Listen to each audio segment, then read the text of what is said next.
thing, so apologies at the top. But again, we wanted to make sure you guys all had an opportunity to ask your questions. So joining us today is Jen Klein, the Director of the White House Gender Policy Council, which was established by President Biden at the start of this administration. This is her second time in the briefing room, some of you might remember.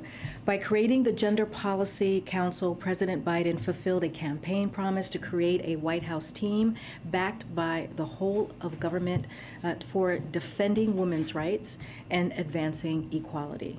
When the draft decision of Dobbs was leaked this spring, Jen Klein and the Gender Policy Council, along with other senior officials here at the White House, put every policy action on the table and evaluated them through an intensive process to determine which were the strongest and the most meaningful.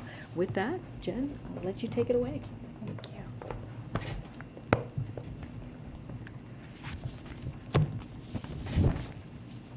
Thanks, Karine, for having me today. As you said, when the final decision was issued, the president took immediate action under his executive authority to defend reproductive rights. And just now, as you know, he signed an executive order which builds on those actions. So just to talk a little bit about what's in this executive order. It safeguards access to reproductive health services, building on steps HHS has already taken to ensure that medication abortion and contraception, including emergency contraception and long-acting contraception, are as widely available as possible, as well as the Attorney General's commitment to fight any attack by a state or local official who attempts to interfere with women exercising their constitutional right to travel out of state for medical care. It also protects the privacy of patients and their access to accurate information, building on steps that HHS, Office of Civil Rights, has already begun to take to ensure that doctors and medical providers and plans know that with limited exceptions, they're not required, and in many cases, they're not even permitted to disclose patients' private information. It also promotes the safety and security of patients, providers, and clinics, the physical safety and security. And finally, it coordinates the implementation of federal efforts to protect reproductive rights and access to health care. As Karine said, my team, working really with colleagues all across the White House and around the administration, has been working around the clock since the draft decision was leaked in May, and we are going to continue to evaluate all options and steps that we can take. So as Karine said, I know we're short on time, so with that, I'll just be open to take your questions. Yeah, ma'am, Senator Marco Rubio is demanding the federal government not provide sick leave to federal employees. Will you respect the Hyde Amendment? Will this administration respect the Hyde Amendment? The administrator said that Biden administration was considering having Medicaid paid for travel for people. And with some of the instances the president just highlighted in his speech just now, that seems like something that would be very useful right away. Why isn't that included in this tranche of action? And then secondly, if you could just broadly speak, there's been some frustration with abortion rights supporters that this administration is not moving fast enough. Some of this stuff seems like it could have been done on day one, considering you knew the leak when what was coming. So on your first question on Medicaid, as you heard from the president the day of the decision, and again today as part of this executive order, we are very focused on protecting that right to travel. The Attorney General issued an extremely strong statement again on the day of the decision, and has continued to be vigilant so that no woman, no person who is seeking a medical service in a state where it is legal is prevented from doing that. We're also looking at all options to figure out how to best effectuate that right to travel. On your second question, more broadly, I sort of take issue with the premise of the question because I think, first of all, what the president did on day one, which was really significant, was to take immediate action, as I said, to ensure that medication abortion is available and accessible. 54% of abortions in this country are through medication abortion, So that is a hugely significant thing to make sure that people have accurate information about medication abortion and have the right to take it. A sort of falsity that is already out there is that it's illegal everywhere in the country. It's not. So we're in this executive order, taking further action to make sure that the FDA has the support they need to go through their scientific process, and that people have the information they need to access and get this vital, critical medication, as well as contraception, which, as we noted, the Supreme Court put on the table already. The other thing I would say is, the leaked decision was 2 weeks ago. So in addition to the immediate actions that the administration took, Secretary of Health and Human Services Becerra took a series of actions while the president was away in Europe. When he came back, his first public event was meeting with 9 Democratic governors who really are in the front lines to talk to them about what we could do best to help them and what they are doing on their own to actually ensure reproductive rights and health in their states. And then the last thing I would say, and you heard the president say it, is you can't solve by executive action what the Supreme Court has done. The Supreme Court has taken away a constitutional right that was precedent for nearly 50 years. And I think we all need to be mindful. He is very mindful. We are all very mindful that that can't be solved by executive action alone, and that the best and fastest way to fix that is by codifying Roe, restoring Roe by legislation. But that doesn't mean we won't be taking the actions he took today and more as we consider best actions. So is there a disconnect then? Because there is frustration. There's no doubt there's a lot of frustration, and some of the frustration is undoubtedly through anybody in this room that's spoken to a voter or an American that supports abortion rights, that there is frustration with the administration. So is there a disconnect in what's happening and your ability to message it? Well, I would say that, first of all, if you look at what NARAL and Planned Parenthood said today about the actions that we're taking, they've both called it, important steps. And I've been in constant contact with stakeholders across lots of different constituencies and lots of different coalitions, from women's rights to reproductive rights and justice, civil rights community, businesses, medical providers. I mean, the American Medical Association and the ACOT and American College of Obstetrics and Gynecology, very supportive of the actions we're taking to protect providers' rights and responsibilities to offer the services that they are legally allowed to provide, and to make sure that their responsibilities, but also protect them in this time where, what we are experiencing already, but will continue to experience, is serious legal chaos. So I think we are taking strong action, and again, we're going to continue to look for where we can take the most significant actions. Michael? Does this administration respect the Hyde Amendment, ma'am? Simple question. This is a real simple question. Do you respect the Hyde Amendment or no? You can answer that? Michael, You can't go answer ahead. that question? Sorry. So I'm a little still confused about what the order actually does. It says here that it directs Mr. Becerra to develop a report identifying potential actions, to consider updates to guidances, it directs the chair of the Federal Trade Commission to consider actions. It asks Mr. Becerra to consider actions about protecting information. It talks about protecting the sort of safety of people, but it doesn't say how. I mean, how is any of this actually doing the things that you say it's doing, or isn't it just repeating what the president said 2 weeks ago that he wanted to do, but has already, both he and Mr. Becerra have both said their sort of hands are tied. I think Mr. Becerra's comment was that there's no silver bullet here. So, I mean, what is it actually going to do tomorrow? There are many new things in here, so let me walk through a few of them. First of all, on privacy, what we are seeing is already an assault on people's privacy, and there's sort of 2 things in the executive order to address that. The first is through the Federal Trade Commission. But it doesn't actually do anything. It says it asks the Federal Trade Commissioner to consider actions. Yes, right? so the Federal Trade What actions do you want him to do? The Federal Trade Commission is obviously an independent agency, so the president can't compel them, which is why the words of the executive order are to consider. But what I believe the Federal Trade Commission is looking to do is to ensure that people's private health information is not sold by data brokers, that when somebody goes on and does a Google search to find an abortion clinic, that information is not made publicly available. They have to make their... They have to make their own enforcement decisions, and obviously certainly not me, but the president can't compel them to bring any sort of enforcement action, but they can clarify their policy, and that's what this executive order asks them to do. Do you guys know what policies you would like them to clarify? Just what I said. But I mean, specifically? They're the experts, and so they will make a determination and then release a policy statement, I believe, that will ensure that people's private, sensitive health information is protected on the internet, that people have access to accurate information. This is what they will be able to do. And the second piece is the HHS secretary. He's not an independent agent, so why are you just directing him to consider actions? And what actions do you want him to consider? So what the executive order asks the secretary to do is come back within 30 days with a plan.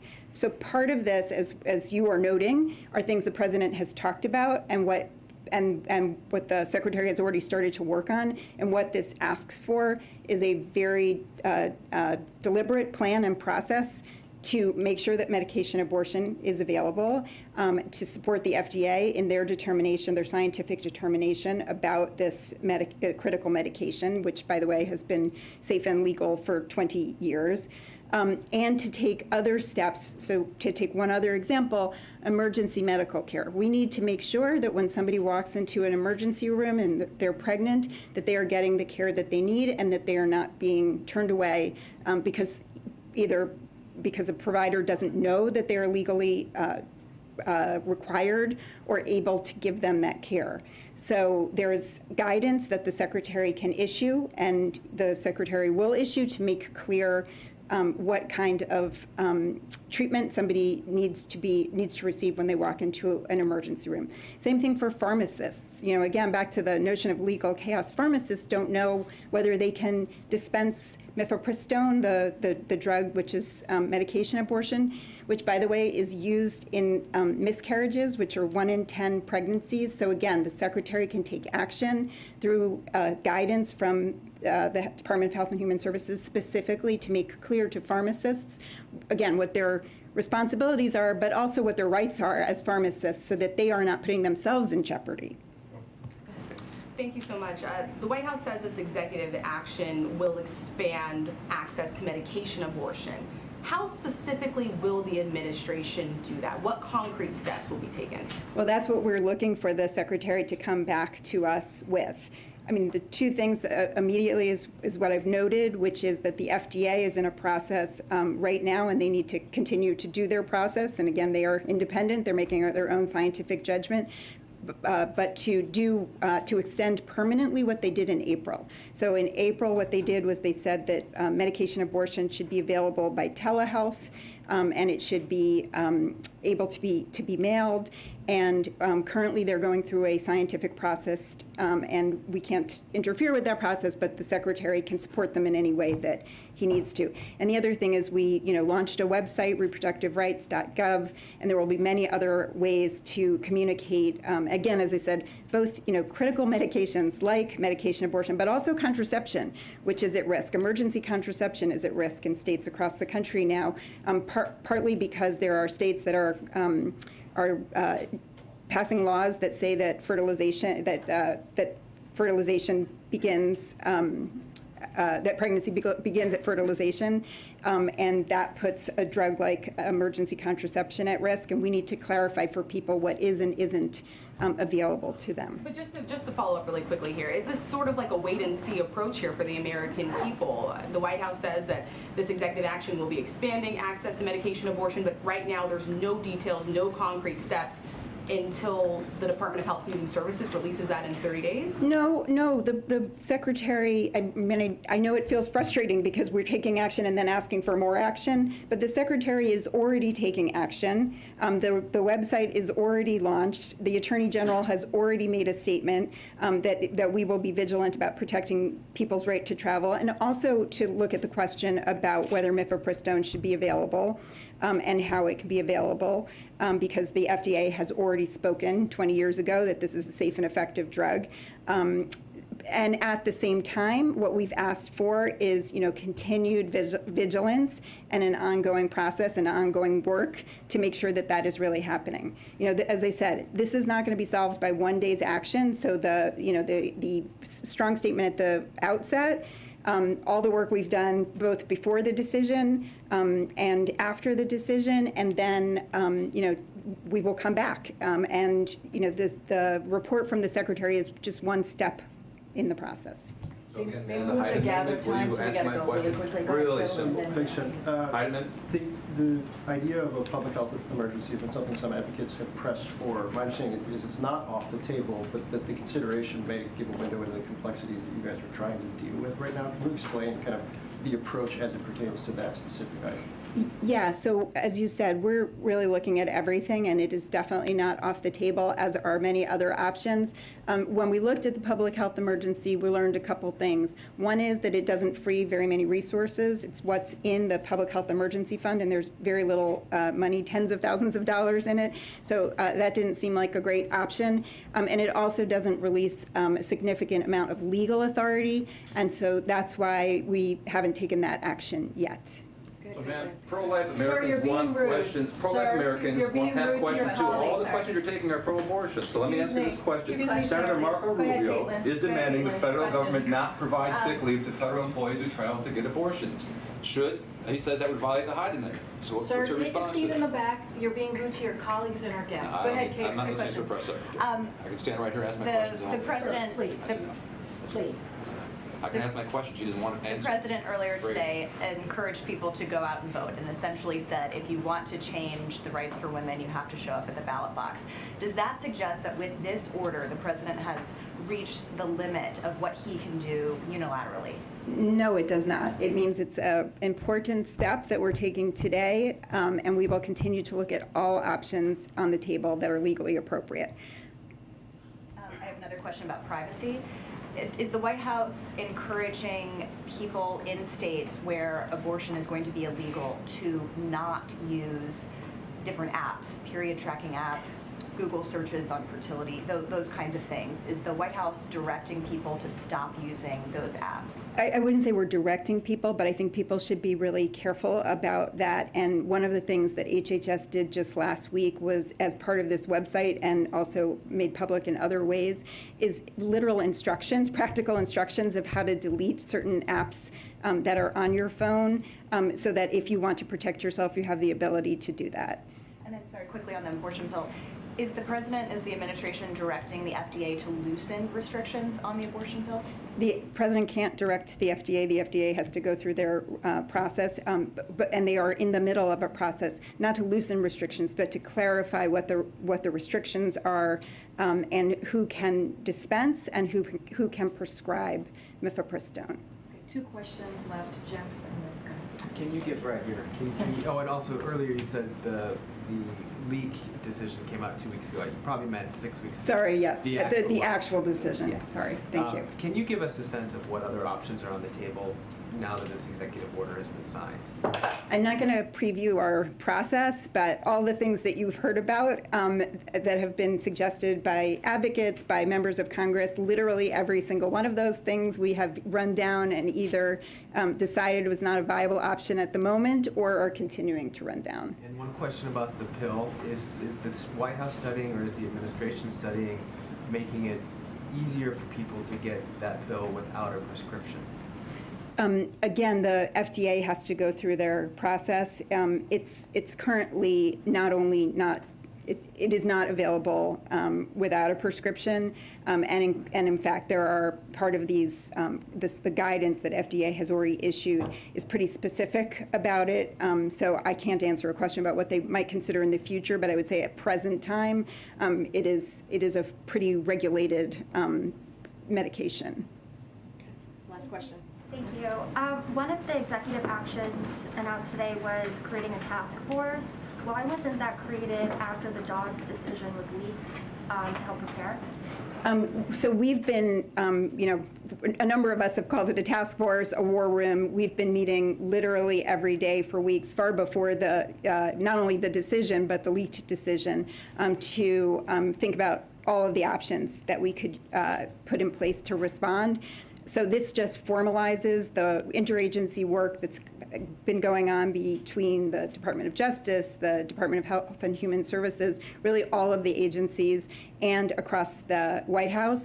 The reason actually we decided to formalize it and also to make clear that it will also be available as a way to communicate and coordinate with states was when the president met with the governors, they specifically asked for it. One of the things that was really interesting to us is that when we've been meeting with state attorneys general, state legislators, and as well when the president met with the governors, and by the way, the vice president has had a number of meetings, as have I, with all of those different state officials. One of the things that has come to the front is the importance of connecting them to each other, creating a network so that they can learn from each other. So, states that are looking at laws to prevent extradition of providers who are providing a legal service in the state of, where they reside. It became really clear that this was something that was very much needed, so we decided to make it part of this order. One clarifying question on the public health emergency. Would you say that the White House believes that it has the authority to declare the public health emergency to preserve broad access to abortion services? The Secretary of Health and Human Services has to declare a public health emergency, and it's not a question of legal authority that he has the authority to do that at any time. The question is, what authority does he gain by declaring a public health emergency? Will you take any questions from our pro-life American audience at all? No, you just walk away. Okay. Thank you. Karine, I have a question. Does the president have a reaction to the passing of the former Angolan president, Eduardo dos Santos? I know that he just had a reaction to the to the death of the Japanese prime minister. Let me just get started, and then I'll come back to you. Okay? Let me just get started with the briefing. We don't have a lot of time. As we know, the president's going to be leaving for CIA pretty soon, and we're going to gather very shortly. But I do want to take a point of privilege and acknowledge Angela Perez, who is going to be leaving us. We have many big things to celebrate today, but you leaving and getting a promotion to the Department of Commerce as Deputy Press Secretary. Angela has been with us from the beginning. She is what we call an OG Biden person. She was with us on the campaign, and her intelligence, her follow-through, and humor have been a gift to all of her colleagues here at the White House. I know some of you have experienced her humor in this very room, and we are going to be incredibly sad to see you go, but we're also going to be cheering you on as you go and do really amazing and great things. And as I said, today is her last day, and we love you, Angela. Thank you. Thank you for all that you do. All right, Amr, why don't you kick us off? One question, because I know you're tight in time. Yeah. Shireen Abu Akleh's family sent President Biden a letter today in which they noted their sense of betrayal with the State Department's report on her killing. It was a very scathing letter. Will the president meet with the family? Will he bring up the case with Israeli officials next week? So I haven't seen the letter as yet. I have heard about the letter, just haven't had a chance to read it. And I'm not going to get ahead of the president's travel and what he'll be doing on his travel in the Middle East. But I can assure you that he has been closely monitoring the developments of the investigation into Shireen's killing. You have heard us talk about it many times right here at this podium. Senior American officials also continue to be in touch with Abu Akleh family, and we hear their concerns. We feel their pain. We can't even imagine what they must be going through or don't want to imagine. We continue to urge cooperation between Israel and the Palestinian Authority on next steps, and we definitely continue to urge accountability. And as far as the gather, is the briefing going to continue? And I'll go a little bit longer for folks. Should people gather and leave at 1:20? I believe they should if they want to catch the president at the CIA. But I'll continue. Go ahead, Jeff. Just one quick one before we leave. Can you give us an update on the president's thinking on tariffs, lifting tariffs for China? Yeah, so We don't have anything clearly right now at this time on the tariff decision. The president, as I've said many times, is considering all options. This is an important decision that the president is making on behalf of the American public. As soon as we have something, we will share that. Yeah, Kate. Some Democratic senators have praised the president's executive order today, but say that he should be doing more. What else is the White House planning on doing, and does the president believe that he can do any more on this issue? So the president, you heard him speak very passionately today. He is going to continue to do everything that he can, the legal authority that he has, to continue to work and make sure that we look at all options to protect women, to protect women's rights and their freedoms. So it doesn't end today. All of this kind of began on the day that the Dobbs decision was made. But he's been also very clear. Like I said, you heard him today. The way to really address this is for people to make sure that their voices are heard at the ballot box. That is what he is calling for. That is what we are asking our fellow Americans to make sure that they speak up and get their voices heard. Does that suggest that he believes that he doesn't have any more legal authority to act on this issue? No, he said he's going to. We have continued to say he's going to look at every option that he has. But look, here's what we saw, right? We heard him say that what the SCOTUS decision was not driven by the Constitution. It was driven by an extreme raw political power, a decision that was made. He disagrees with that decision. He thinks it's extreme. We have to be sure, and we continue. He wants to be straight with the American people, and if you look at what's going to happen across the board, if you look at what national Republicans are saying, they're asking or going to go for a national ban. So our work now is he's going to, again, continue to do the work that he can from here, but also call on Congress to act. If they cannot, we have to make sure that people's voices are heard at the ballot box. And just quickly, has he ruled out the sanctioning of federal lands for abortion? So, look, we're looking at all options. Everything is on the table. We have talked about how, while this is a idea that comes from a good place, it is definitely a difficult thing to protect the provider or to protect any woman who is on federal land once they leave. It puts them in a legal bind. So it is something that we have to think about when we have those discussions. But again, everything is on the table. He's going to do everything that he can from whatever legal authority that he has to make sure that we continue to protect women's rights and also the freedom of women. In many ways, the president's rhetoric today was almost declaring war on the court. He talked about galvanizing women voters especially to act, but he said some things that are kind of unusual for a president who's an institutionalist when you're talking about a co-equal branch of government. Is it the president's view that the court is not apolitical any longer? Is it his view that it is, in fact, motivated by politics in all matters, or just the Dobbs decision? Well, I'll say this. The president respects the institution. He respects the court. What he believes was unconstitutional, and spoke to this morning and also prior, is their decision. He believes the decision that this court has made is extreme. And it is beyond the pale. We are talking about, as you know, a constitutional right that was around for almost 50 years. And so when you think about that, when you think about what was done 2 weeks ago, the president wants to speak very clearly and loudly about what we saw and how this will have an effect, as we know, on women's rights and women's freedom. And beyond that, it's going to go beyond that.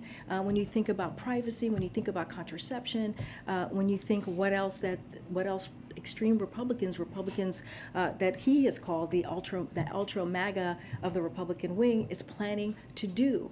But the reality is, in order to have pro-choice senators, pro-choice House members, we have to make sure that folks have their voices heard at the ballot box. And that is what he's going to continue to call on to make sure that they exercise their rights as well. Is it his view that the court is now a politicized body and not an independent judicial panel? Well, he believes that this was done by raw political power. You heard him say that today, that this decision was not a constitutional decision. It was beyond extreme.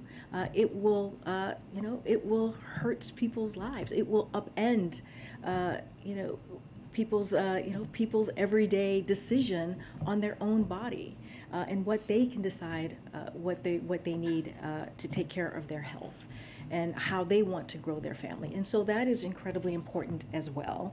And again, this decision was incredibly extreme. He's called that out. He's talked about that very emphatically, as you heard him today. But we have to also do our part. We have to do everything that we can to codify Roe into law, and the only way to do that is to make sure that Congress acts. I'm going to go ahead. Thanks, Karine. Governor Abbott in Texas issued an executive order today calling on the National Guard and officials there to apprehend undocumented immigrants. So I'm wondering if the administration is planning any legal response and if you'll prohibit the National Guard from participating. So I'll say this, the immigration enforcement is a federal authority and states should not be mandating it, meddling in it. That is just, especially the Texas Governor Abbott, who has a track record of causing chaos and confusion at the border. So I would refer you to DOJ on any legal matter. But again, this is immigration enforcement is a federal authority. TPS for Venezuelans is up for renewal next week.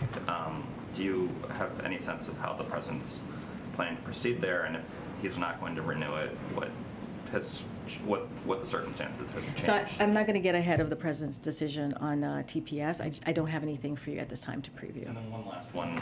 You've discussed multiple times that the only way to sort of restore Roe is through legislative action and electing more Democrats, which I think is undeniably true based on the sort of math. But in the period, before the ruling was issued, there was an effort by some Republican senators to pass a sort of scaled down bill. We heard the president today talk passionately about a reported case of a rape survivor who had to go across state lines. Is the administration at all interested in engaging with Republicans on a smaller bore bill that might protect rape victims, incest victims, the health of the mother, less than Roe, undeniably less than you and abortion activists want, but more than exists after the ruling? So I don't have anything to share right now about what we would do that's less than Roe. The president's priority right now is to make sure we codify Roe, and that is what is going to bring back the rights of women and the freedoms that women have. And, we have to take what the court did very seriously, even what Judge Thomas said about privacy and contraception and marriage. That is something that we have to be ready for. And that's why the president laid out what he has in the past 2 weeks, whether it is the 2 executive authorities that he took on the day that the decision was made on Dobbs, which is making sure that the FDA provided approved medication to its full extent, because that is so incredibly important for women who are looking to have abortion, and also making sure that women who decide to travel across states have the protection and everything else that he talked about today, the privacy component, protecting clinics. And so that's what he's going to continue to do. He's going to continue to see what other legal authorities that he has to move forward and protect those rights.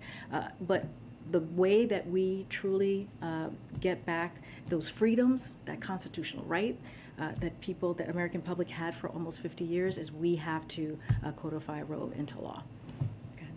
The president mentioned that he's going to stop by the Japanese embassy today to sign a condolences book. Anything else you could share about how the administration is going to respond to this assassination? Any consideration of president or vice president traveling for the funeral, anything like that at this point in time? So I don't have anything to share on the funeral travel. I believe that they haven't set a date yet for the former Prime Minister. The President mentioned that he tried to give a call to the Prime Minister of Kashida, the current Prime Minister, obviously, to offer up his condolences. You all saw the President's statement from this morning where he is deeply saddened and outraged that his friend and former Prime Minister, Abe, was shot and killed. We send our deepest condolences to former Prime Minister and his family and all those who loved him. The President and the American people stand with the people of Japan in their time of mourning. We have unwavering confidence in the strength of Japanese democracy and firmly believe that the former Prime Minister's legacy will live on. As far as travel or funeral arrangements, I believe those have not been set, and I just don't have anything to share at this time. Sure.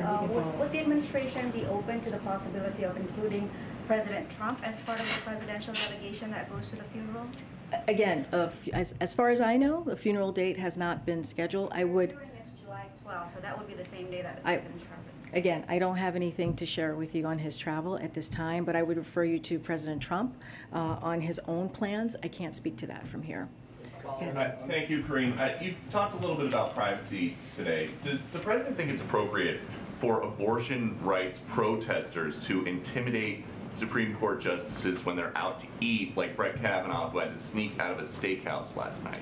We have been pretty clear on this. The president has been very clear that we condemn any intimidation of judges in this specific question here. We have condemned that. We have signed. He has signed a piece of legislation making sure that they have the protection that they need. But you never said don't go to their houses. So as long as they're peaceful, would you say don't go to a restaurant that a Supreme Court justice is at? What I'm saying is we condemn any intimidation when it comes to judges. The president has talked about this, and we have put out statements in his name and many times. If protesters know that a justice is out to eat at a restaurant, that they can go and protest as long as they are what you consider peaceful. That's okay. Well, we have said that we want to see peaceful protests. That's what we have said. We want to see the protests be peaceful, but when it comes to intimidation, that is something that we have condemned. So where's the line? If these protesters can go to a justice's house and they can go to a restaurant, where is it that you don't think it's appropriate for a group of protesters to go? I just laid out, you asked me about intimidation. We condemn intimidation. We condemn any violence, and we've been very clear. It is a clear definition of what violence is or what intimidation is. Peaceful protest, people should be allowed to be able to do that. In a restaurant? If it's outside of a restaurant, if it's peaceful, for sure. Really? Peaceful protest. Your first question to me was intimidation. So these justices, because protesters do not agree with an opinion that they signed on to, have no right to privacy, is what you're saying. But Peter, this is people have the right to, this is what a democracy is. People have the right to privacy? Of course people have a right to privacy, but people also have a right to be able to protest peacefully. Is that peacefully? safe? It's the intimidation and the violence that we condemn. Is that safe? Peter, isn't that creating a potential really bad situation when there are people, even if they're being peaceful at the time, they're angry. And that's why they would be there, right? Peter, we have condemned any intimidation and violence. I said peaceful protest should be allowed. We do condemn intimidation, and we condemn any violence at any whatever type of violence. We've been very clear on that. So President Biden and the president has signed legislation that was passed in a bipartisan way in Congress to make sure that the judges have the protection that they need. This administration has provided U.S. Marshals through the DOJ to make sure that these judges are protected. So we have shown how we want to make sure that intimidation and violence is not the way to go. It is not the way to have a political discourse. I'm done here, Peter. Go ahead. The Mexican president will be here next week. Want to get from you what President Biden expects out of that, and secondly, if you can respond to the criticism from the Mexican president over the spying charges against Julian Assange. Well, I'll speak to the AMLO meeting, which you're speaking to. Look, the president and the first lady look forward to welcoming the president of Mexico and the first lady here to Washington next week. It's going to be a bilateral visit, as we've spoken about before, and they'll have an opportunity to work on the summit, to carry out the work of the Summit of the Americas forward. That was the summit that happened in Los Angeles not too long ago, just a few short weeks ago. They will discuss a broad and deep agenda, including joint efforts on migration, food, security, and economic opportunity. And so the president looks forward to having that conversation, and he's going to welcome them next week. Can you address that second part? The president made some very critical comments about tearing down the Statue of Liberty. If the U.S. proceeds with that, he's offered asylum there. I mean, what's the administration's response? Look, we see AMLO, the president of Mexico, as a partner. They're welcomed here next week. We're going to have a bilateral meeting. There will be many conversations that will be had, and I'm going to leave it as that. Can I just follow up with one last question? Yeah, sure. It's been reported that the president is considering giving a speech after the January 6 hearings are completed. Can you discuss that with us, and what would be the intent of that? I cannot confirm a speech that the president may or may not be having. That is not right now. We are letting the January 6 committee hearing go and do their jobs. The president has, as he has said many times, and we have said many times, thinks their work is important. It is an independent process that they are, a bipartisan independent process that they're running, and we believe, as the hearings are going on, we believe it's important for the American people to see exactly what happened on that day. January 6th was a dark day for our democracy. It was an attack on our law enforcement, and so we want to respect their process, and we're just not going to comment on that while it's going on. I do not have a speech to confirm for you at this time.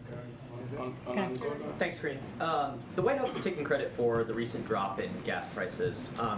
Do you believe that the administration's moves are more responsible for that drop than, say, changing consumer behavior and the fact that some recession jitters also seem to be pushing oil prices under $100? So as you heard from the president today, we saw the gas prices go down for 25 consecutive days in about 25 cents. While we understand that that is not enough, and we understand that people are still going through a lot of pain, and with the cost of gas prices, we know what it means for families. But we do believe that the president has really taken this on these last several months when it comes to the Strategic Petroleum Reserve and that historic 1 million barrels a day.